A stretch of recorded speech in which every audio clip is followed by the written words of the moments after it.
Você falou que não falou nada contra as pessoas, né? Contra o Nordeste, que você foi... Por que o seu partido, o União Brasil, foi com uma resolução da executiva, através do deputado federal Paulo Aze, do seu próprio partido, entrou com uma representação com você, pedindo sua expulsão, cancelamento da sua filiação, porque no último dia 25 de agosto, durante sessão da Câmara Municipal de Joinville, foi registrado em ata e em vídeo que você afirmou que Santa Catarina vai virar um grande favelão, caso não restrinja o fluxo migratório proveniente do Norte no Nordeste, chegando a qualificar o estado do Pará como um lixo. Seu partido mentiu, Matheus? Sim. Seu partido mentiu. Você vai recorrer e isso não existiu. Não. Essa fala não existiu. Não. Se as pessoas agora forem buscar essa fala na internet, ela não existe. Não existe. O que foi que você disse efetivamente? Eu falei que se Santa Catarina não... Ó, vamos lá, vamos olhar muito bem aquilo que tá dito aqui, que você acabou de recitar. Que Santa Catarina vai virar um grande favelão se a gente não controlar o fluxo migratório do Norte e do Nordeste. Eu nunca disse isso. Eu disse que Santa Catarina vai virar um grande favelão se a gente não conseguir ter um controle sobre esse fluxo migratório, ponto. Até porque a maior parcela de imigrantes que a gente tem para Santa Catarina continua sendo paranaenses, paulistas e gaúchos. Continua sendo. Agora, o que tem de novo nesse censo migratório? É que antes os estados do Norte e do Nordeste, eles não apareciam. E aí o Pará, que ele nem aparecia no top 10, ele direto foi pra 4ª posição, né? Então, tá tendo um novo fluxo migratório vindo do Norte e do Nordeste. Agora, em nenhum momento eu disse que a gente tem que controlar o fluxo migratório do Norte e do Nordeste. Eu disse que a gente tinha que ter um controle migratório, apenas. Senão, a gente ia virar um grande favelão. E é o que tá acontecendo. Santa Catarina, do censo de 2010 pro censo de 2022, aumentou em 44% o número de favelas. E a gente tá falando do estado que possivelmente tem a máquina pública mais organizada do país. Tem os serviços públicos que são prestados e organizados da maneira mais eficiente do país. E mesmo assim é um estado que aumentou em 44% o nível a quantidade de favelas, de pessoas morando em favelas. Isso demonstra o ponto de que, mesmo em Santa Catarina, que a gente tem uma gestão pública um pouquinho melhor do que no resto do Brasil, ainda assim a gente não tá dando conta de conter a favelização. E isso é horrível. E se continuar com o seu projeto, vai continuar não dando conta da favelização, porque o seu projeto não resolve a favelização. Eu concordo. Agora, eu acho que é um recurso a mais que a gente tem pra conter a favelização. Ponto.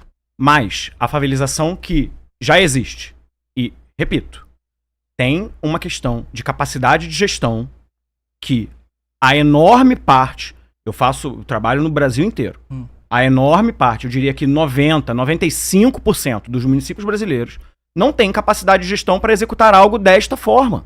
E mais, isso aqui é absolutamente, é muito fácil de fraudar. Como se frauda, por exemplo, a questão do Airbnb em Nova York, que foi proibido. Não, beleza, olha só, por exemplo. E aí, se alguém conseguir um certificado qualquer que tá na casa de alguém, beleza, ela pode morar. Você criou o custo, você não resolveu o problema, mas você conseguiu criar a sua peça de comunicação, entende? A gente tá tendo vários exemplos de fraude no cadastro único para ter a concessão do Bolsa Família. Vão acabar com o Bolsa Família? Não, tem que trabalhar em cima disso. Então, a questão não é essa. Então. A questão é que gera uma questão que é muito simples. Não é simples fraudar o Bolsa Família. Isso aqui, uma declaração de alguém que tem qualquer casa em um lugar. Como é que você As pessoas vão passar a vender isso. Da forma como isso vai ser feito? As pessoas vão vender isso porque porque o que você tem de vida eu tenho de tempo profissional, Matheus. Eu já rodei o Brasil inteiro. Mas aí é uma falácia. Não é uma falácia. Eu já morei em várias cidades do Brasil. Eu já rodei aqui. Eu sei como é que funciona. Eu já trabalhei em 2 prefeituras. Eu já tive 2 empregos públicos. Você fez gestão pública, eu fiz gestão pública. Eu tô te falando. A gestão pública brasileira não tem capacidade para isso. O ponto que você está colocando aqui é muito simples de fraudar, é extremamente simples de fraudar, não resolve o problema e só aumenta o custo. E o que isso te serve no final de tudo, Matheus, é para você fazer um discurso ou uma peça de comunicação contra o acordo federativo. Você tá se chamando de xenofóbico? Não, mas é o que a então mídia tá falar. Não, mas aí é a mídia. Não, eu não sou a mídia. Obrigado. Eu não sou a mídia. Meu nome é Paulo. Obrigado por Meu nome é Paulo.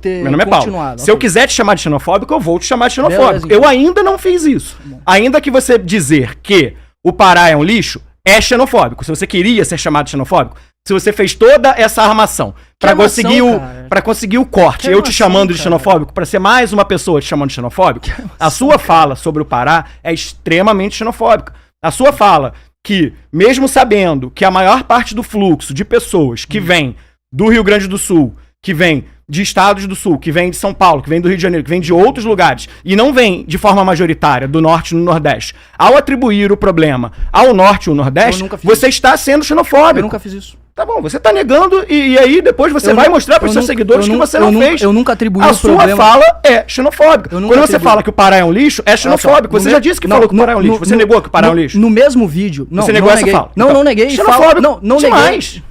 Então você tá concordando com a mídia aí, velho. Parabéns. Você Nesse falou, caso, olha, não sou a mídia. Aí você fala, você e olha, quer você é forçar xenofóbico. algo pra que você quer que saia da minha boca. Você quer que eu te chame de xenofóbico? Você foi xenofóbico quando você disse que o Pará é um lixo. Pronto, você tem o corte que você queria pra rede social. Cara, eu não queria corte nenhum. Eu queria saber qual que é a sua opinião. É simplesmente isso. Eu falei que o Pará era um lixo. E nessa mesma fala eu falei, não estou falando... Eu disse, o Pará é um lixo. Obviamente não estou falando dos paraenses, e sim da forma como o estado é governado e foi destruído pelos governadores de lá. Você sabe muito bem que o Pará é governado pelo Helder Barbalho e pela família Barbalho há mais de 40 anos. Aliás, desde a década de 60 é governado por essa família.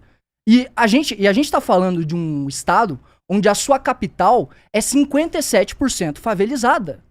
É a capital mais favelizada do país.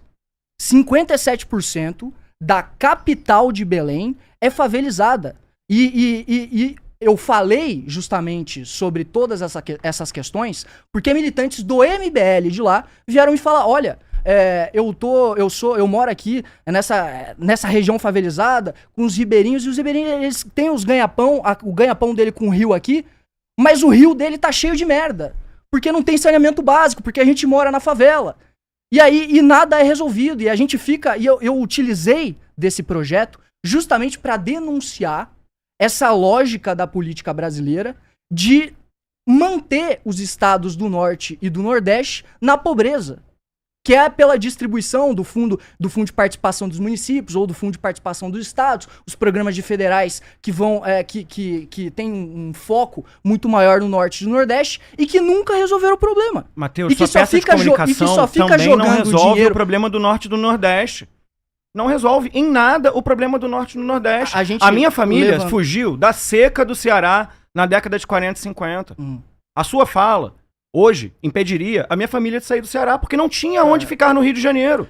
E aí eu talvez sequer estivesse vivo aqui para estar debatendo com você, se a sua lei estivesse aprovada da maneira que ela está colocada. É isso que você está fazendo. Então você não está resolvendo de nenhuma forma nem o problema de Santa Catarina, nem o problema do Norte e do Nordeste. A única coisa que você está fazendo é criando uma comunicação baseada num problema muito sério brasileiro, do que, do meu ponto de vista, é um desserviço para a gestão pública brasileira, porque gera um custo e uma burocracia que não resolvem o problema. A sua intenção, ela é ótima, ela é a mesma intenção que a minha. Agora, você sabe, você já reconheceu o que é que, de fato, resolve o problema. E a sua indicação legislativa não está indo para resolver o problema. A sua indicação legislativa está indo para, inclusive, aproveitar-se de um sentimento xenofóbico para crescer e possivelmente virar deputado federal ou estadual no ano que vem. Com base em que você diz isso? Eu estou afirmando a minha impressão. Que eu tô querendo incentivar a xenofobia para gerar Você está se aproveitando de um sentimento xenofóbico para crescer a sua carreira política. Sim, cara, é isso que eu tô afirmando. Não, eu acabei de no início do debate, eu te tracei uma linha de como que eu cheguei nesse diagnóstico. O storytelling tá ótimo. Uma questão de... Cara, eu consigo trazer as pessoas aqui pra te confirmar, se você quiser. Não, mesmo que a história seja verdade, eu não tô duvidando da história. Porque eu estou dizendo que, do meu ponto de vista, você tem aqui uma peça de comunicação. Você não tem um projeto de lei. Porque você é vereador, você não é deputado federal. E daí? E o seu projeto é inconstitucional e tem vice de iniciativa. Não, e daí? E por que tem vice de iniciativa se quem vai propor é um deputado federal? Porque você é um vereador, Mas você está falando dos problemas de Joinville. Eu estou falando dos problemas de Joinville. Eu estou falando dos problemas de Joinville. Eu tô vendo o hospital regional ficar superlotado. Eu tô vendo o congestionamento aumentar. Isso não vai resolver o problema do hospital. Eu tô vendo o estado de Santa Catarina aumentar em 44% seu nível de favelização. Só que você votou a favor do PL 127 de 2025 que é parte da reforma administrativa, Você que sabe que isso aumenta prova o meu custo, ponto, né? Você sabe que isso prova meu ponto, aumenta o custo Sim, da gestão pública Você sabe de que isso Joinville. prova o meu ponto, né? Porque justamente pra gente conseguir Vocês ter não um eram serviço... contra o processo de aumento da máquina pública? Claro, você votou a favor do aumento de salário? Claro que não, claro que não. Em que momento eu disse isso? Então você é a favor do inchaço da máquina pública? Não, eu sou a favor de ter um Estado decente pra atender o nível de serviço público que a gente precisa pra aquela cidade. Eu não vou ficar com um discurso fácil aqui de que a gente, o Estado mínimo, a gente tem que sempre reduzir o Estado. bom. É claro que não, velho. É claro que não. Eu nunca trouxe esse argumento aqui pra mesa. Então, sim, Joinville é uma das cidades que mais tá crescendo em termos proporcionais no Brasil inteiro. Então, é claro que a gente tem que ter uma reforma administrativa que vai aumentar o serviço público, que é justamente isso que eu tô falando. A gente tem que ter capacidade de aumentar o setor público pra conseguir pra conseguir fazer com que esse crescimento populacional seja de maneira ordenada. Até porque quem é que vai educar o filho do migrante? Quem é que vai atender o migrante ali quem é que vai atender o migrante na UBS, na UPA? Quem é que vai gerir todos esses serviços públicos que estão sendo prestados? É a prefeitura. Logo, é óbvio que a gente tem que ter um aumento da máquina pública eficiente, e é isso que a gente debateu no projeto 127, que era da reforma administrativa que você está trazendo, para aumentar a máquina pública de maneira eficiente, para poder justamente prestar um bom serviço público, não só para o joinvilense que já mora ali, mas para o migrante que está vindo. Porque esse é o meu ponto, cara. O recurso de controle migratório que eu tô propondo é um dos recursos, e óbvio que a gente tem que falar de política habitacional, e óbvio que a gente tem que falar de boa gestão na saúde pública, de uma boa gestão na segurança pública, e é isso a gente faz ao longo do mandato, é isso que eu faço como vereador, eu fiscalizo a forma como a prefeitura tá exercendo o serviço, tá executando o serviço municipal, eu proponho novas formas de fazer com que esse serviço seja prestado de maneira mais eficiente, mas eu tô vendo que tudo isso não tá sendo suficiente. E aí eu tô simplesmente jogando no debate nacional uma outra possibilidade, um outro recurso que todos os municípios do Brasil podem ter, que é um recurso de registro habitacional para que esse controle, para que esse fluxo migratório seja ordenado. Enfim, a gente vai ficar repetindo isso aqui